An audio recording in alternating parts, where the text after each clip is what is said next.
Hello বন্ধুরা, good morning. আজকে শুক্রবার, আজকে আমার শাশুড়ি মায়ের নিরামিষ। তো ভাবলাম চলো আমরা সবাই নিরামিষ খাই। তো আজকে রান্না করছি সয়াবিন রসা।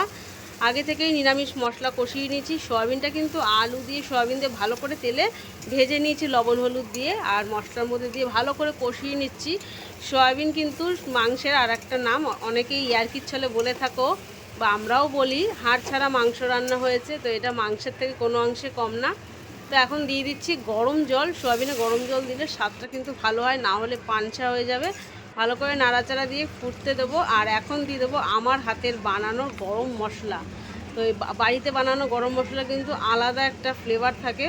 তো এই মশলাটা একটু বেশি পরিমাণে দিলাম। সয়াবিনে একটু গরম মশলার গন্ধ হলে দারুণ লাগবে।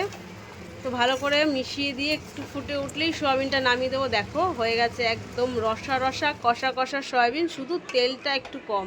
আমরা তেলটা একটু কমই খাই। তো চলো, কে কে সয়াবিন খেতে ভালোবাসো কমেন্টে জানিও। তো আজকের এই সয়াবিন রেসিপিটা কেমন লাগলো জানিও। তো বাই, ভালো থেকো।